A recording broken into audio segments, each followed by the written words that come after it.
Hello guys, welcome back to my channel G Sports Official. So Kerala Blasters അങ്ങനെ മറ്റൊരു home മത്സരത്തിന് കൂടി ഇറങ്ങുകയാണ്. ഈ വരുന്ന ഞായറാഴ്ച Kerala Blasters versus Mohammedan Sporting ക്ലബ്ബുമായി ഏറ്റുമുട്ടുന്നു. നമ്മൾ ഈ വീഡിയോയിൽ നോക്കാൻ പോകുന്നത് Kerala Blasters versus Mohammedan Sporting ക്ലബ്ബിൻ്റെ ഒരു പ്രീ മാച്ച് അനാലിസിസ് ആണ്.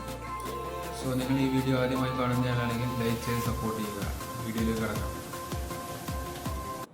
നമുക്കറിയാം കേരള ബ്ലാസ്റ്റേഴ്സിന്റെ കോച്ച് മിക്കായൽ സ്റ്റെറയെ ഇതിനോടകം തന്നെ പുറത്താക്കി കഴിഞ്ഞു.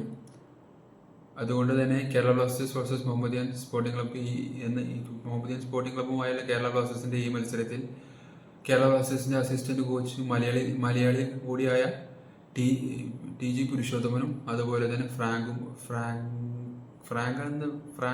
ഫ്രാങ്ക് എന്നാണ് തോന്നുന്നത് അദ്ദേഹത്തിന്റെ പേര്. ഫ്രാങ്കയും അതുപോലെ തന്നെ ടി ജി പുരുഷോത്തമനുമായിരിക്കും ഈ മത്സരത്തിൽ കേരള ബ്ലാസ്റ്റേഴ്സിനെ പരിശീലിപ്പിക്കുക. നമുക്കറിയാം കേരള ബ്ലാസ്റ്റേഴ്സിന് നിരവധി പ്രശ്നങ്ങളുണ്ട്. ഇപ്പോൾ കഴിഞ്ഞ മത്സരത്തിൽ തന്നെ മോഹൻ ബഗാനുമായി വളരെ മികച്ച പ്രകടനം കാഴ്ചവെച്ചിട്ടും കേരള ബ്ലാസ്റ്റേഴ്സ് പരാജയപ്പെടുന്ന ഒരു കാഴ്ചയാണ് കണ്ടത്. അതൊക്കെ ഈ മത്സരത്തിലേക്ക് വരുമ്പോൾ മുഹമ്മദൻ സ്പോർട്ടിംഗ് ക്ലബിനെ അത്ര നിസ്സാരക്കാരായി കാണേണ്ട ആവശ്യമൊന്നുമില്ല.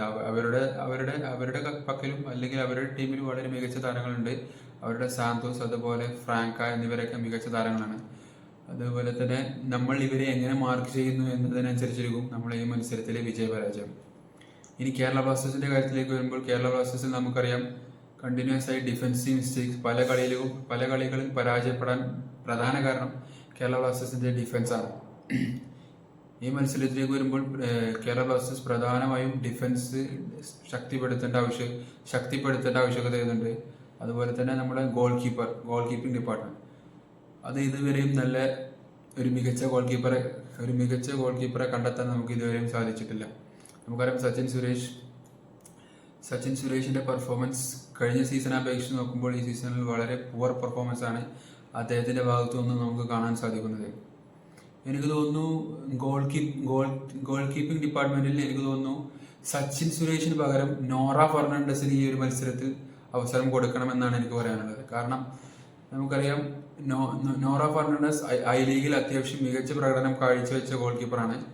അദ്ദേഹത്തിന് ഒരു അവസരം കൊടുക്കണമെന്നാണ് എനിക്ക് ഇക്കാര്യത്തിൽ പറയാനുള്ളത്. കാരണം പ്രത്യേകിച്ച് എടുത്തു പറയേണ്ടത് സച്ചിന്റെ ഈ മോശം പെർഫോമൻസ് തുടരുന്ന ഈ സാഹചര്യത്തിൽ കേരള ബ്ലാസ്റ്റേഴ്സ് എന്തുവായാലും ഗോൾ കീപ്പിംഗ് പൊസിഷനിൽ ഒരു മാറ്റത്തിനെ കുറിച്ച് ചിന്തിക്കേണ്ടതുണ്ട്. നമ്മുടെ കയ്യിൽ ഇപ്പോൾ അവൈലബിൾ ആയി നമ്മുടെ അടുത്തുള്ള അവൈലബിൾ ആയ ഗോൾ കീപ്പർമാരിൽ നോറ ഫെർണാണ്ടസ് എനിക്ക് തോന്നുന്നു അത്യാവശ്യം ഡീസൻ്റായ പ്രകടനം കാഴ്ചവെക്കുന്ന ഒരു ഗോൾ കീപ്പറാണെന്ന് തോന്നുന്നു. അദ്ദേഹത്തിന്റെ പെർഫോമൻസ് നമ്മൾ കണ്ടിട്ടില്ല. നമ്മൾ ഐ ലീഗിൽ നല്ല പെർഫോമൻസ് കാഴ്ചവെക്കുന്നു എന്നൊക്കെ പലരും പറയുന്നത് കേൾക്കുന്നുണ്ട്.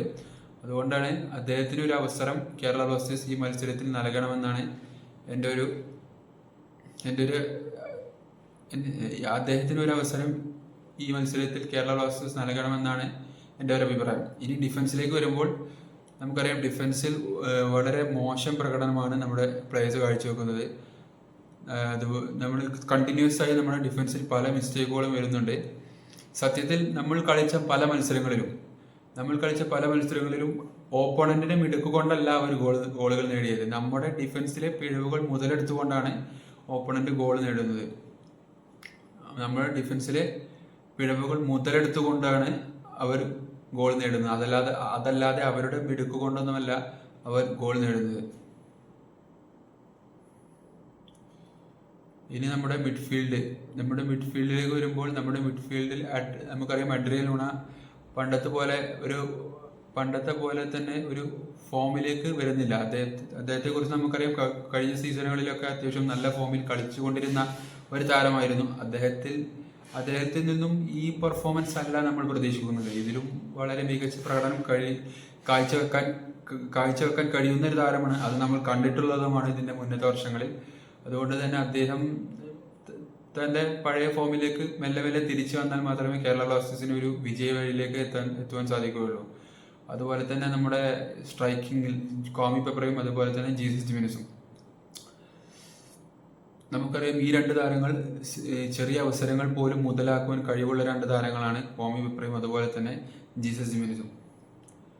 ഈ താരങ്ങൾ അത്യാവശ്യം എനിക്ക് തോന്നുന്നു ഈ കോമി പെപ്രയും അതുപോലെ തന്നെ ജീസസ് ജിമിനിസും അത്യാവശ്യം നല്ല പ്രകടനം തന്നെ കാഴ്ചവെക്കുന്നുണ്ട്. എസ്പെഷ്യലി എടുത്തു പറയേണ്ട ഒരു താരമാണ് സ്പാനിഷ് താരമായ ജീസസ് ജിമിനിസ്. ജീസസ് ജിമിനിസ് ഈ കഴിഞ്ഞ മത്സരങ്ങളിലെല്ലാം മികച്ച പെർഫോമൻസ് ആണ് കേരള ബ്ലാസ്റ്റേഴ്സിന് വേണ്ടി കാഴ്ചവെച്ചത്. പല മത്സരങ്ങളിൽ നമ്മൾ പരാജയപ്പെട്ടു എങ്കിൽ കൂടിയും വളരെ മികച്ച പ്രകടനമാണ് കേരള ബ്ലാസ്റ്റേഴ്സിന്റെ സ്ട്രൈക്കറായ ജീസസ് ജിമിനിസ് കാഴ്ചവെച്ചത്. അതുപോലെ തന്നെ കോമി പെപ്രയുടെ ഭാഗത്തുനിന്നും നമുക്ക് നല്ല പ്രസ്സിംഗ് ഗെയിമാണ് കോമി പെപ്രയുടെ ഭാഗത്തുനിന്നും നമ്മൾക്ക് കാണാൻ സാധിച്ചിട്ടുള്ളത്. നമ്മൾ കണ്ടുകൊണ്ടിരിക്കുന്നതും അത്തരത്തിലുള്ള ഒരു കളിശൈലി തന്നെയാണ്. ഇത്രയും കാര്യങ്ങളാണ് എനിക്ക് പ്രധാനമായും പറയാനുള്ളത്. മുഹമ്മദൻ സ്പോർട്ടിംഗ് ക്ലബ്ബ് അത്ര മികച്ച ക്ലബ്ബ് എന്നൊന്നും പറയാൻ സാധിക്കില്ല. എങ്കിൽ കൂടിയും നമ്മൾ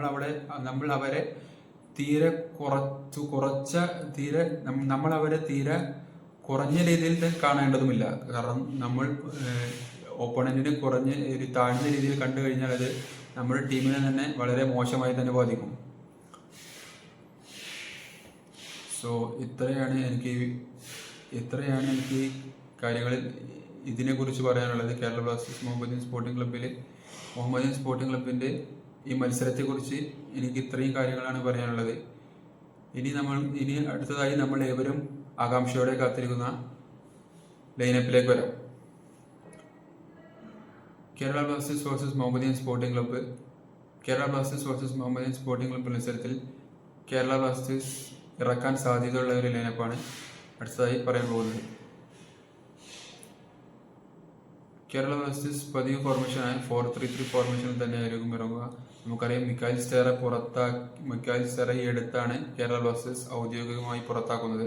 അതിന് പകരം നമ്മുടെ മലയാളി കോച്ചായ TJ പുരുഷോത്തമനാണ് ഇപ്പോൾ ടീമിന്റെ ചുമതല. അദ്ദേഹവും എനിക്ക് തോന്നുന്നു ഒരു 4-3-3 ഫോർമേഷനിൽ തന്നെ ടീമിനെ ഇറക്കുവാനാണ് സാധ്യത. അങ്ങനെയാണെങ്കിൽ കേരള ബ്ലാസ്റ്റേഴ്സിന്റെ ഗോൾ കീപ്പറായി ഒരുപക്ഷെ സച്ചിൻ സുരേഷിന് പകരം എനിക്ക് തോന്നുന്നു ഒരുപക്ഷെ നോറ ഫെർണാണ്ടസിനെ പരീക്ഷിക്കുവാനുള്ള സാധ്യതയുണ്ട്. കാരണം നമുക്കറിയാം സച്ചിൻ സുരേഷിൽ നിന്നും നിരവധി മിസ്റ്റേക്കുകളാണ് ഈ കഴിഞ്ഞ മത്സരങ്ങളിലെല്ലാം വന്നിട്ടുള്ളത്. അതുകൊണ്ട് തന്നെ ഞാനിവിടെ സച്ചിൻ സുരേഷിന് പകരം നോറ ഫെർണാണ്ടസിനെയാണ് പ്ലേസ് ചെയ്യുന്നത്. ഇനി ഡിഫൻസിലേക്ക് വരുമ്പോൾ ലെഫ്റ്റ് ബാക്കിൽ നവോച്ച സിംഗ്. നമുക്കറിയാം നവോച്ച സിംഗ് മികച്ച പ്രകടനമാണ് ഈ കഴിഞ്ഞ മത്സരങ്ങളിലെല്ലാം കാഴ്ചവെച്ചത്. അതുകൊണ്ട് തന്നെ ലെഫ്റ്റ് ബാക്കിൽ നവോച്ച സിംഗ് തന്നെ ആയിരിക്കും ഈ മത്സരത്തിൽ വരുമ്പോൾ നവോച്ച സിംഗ് തന്നെ ആയിരിക്കും ലെഫ്റ്റ് ബാക്കിൽ ഇറങ്ങുക. ഇനി സെന്റർ ബാക്കായി മോഡിനഗരൻ താരം മിലോസ് പ്രിൻസിച്ചും ഒപ്പം Indian experience centre back Pritam കോട്ടാലുമായിരിക്കും ഇറങ്ങുക. ഇനി ഒരുപക്ഷെ പ്രീതം കോട്ടാലിന് പകരം അവിടെ ഹോർമിപ്പം വരുവാനുള്ള സാധ്യതയുമുണ്ട്. ഈ റൈറ്റ് ബാക്കിലേക്ക് വരുമ്പോൾ എനിക്ക് തോന്നുന്നു അവിടെ സന്ദീപ് സിംഗിന് പകരം പ്രവീർ ദാസ് ആയിരിക്കും ഒരുപക്ഷെ ആദ്യ 11 വരിക. കാരണം നമുക്കറിയാം കഴിഞ്ഞ 1-2 മത്സരങ്ങളിൽ പ്രവീർ ദാസ് സബ്ബായി വന്നതിന് ശേഷം വളരെ മികച്ച പ്രകടനമാണ് കേരള ബ്ലാസ്റ്റേഴ്സിൽ പ്രവീർ ദാസ് കാഴ്ചവെച്ചത്.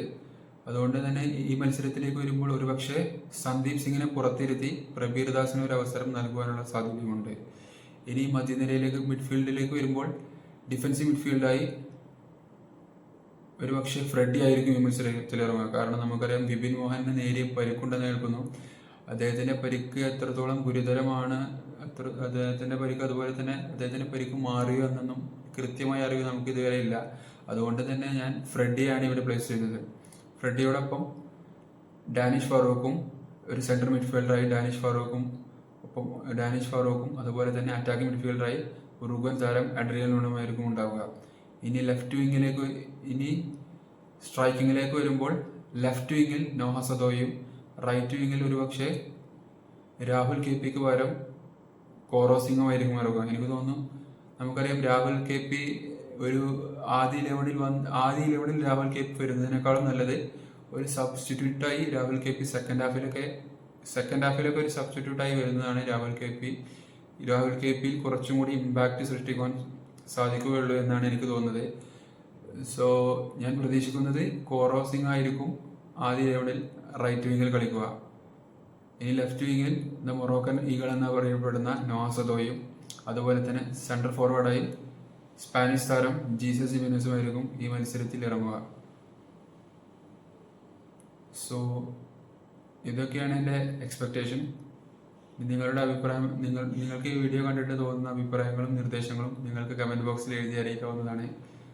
സോ ഇത്രയേ ഉള്ളൂ ഗൈസ് ഇന്നത്തെ വീഡിയോ നിങ്ങൾക്ക് ഇഷ്ടമായാൽ ലൈക്ക് ചെയ്യുക, ഷെയർ ചെയ്യുക, സബ്സ്ക്രൈബ് ചെയ്ത് സപ്പോർട്ട് ചെയ്യുക.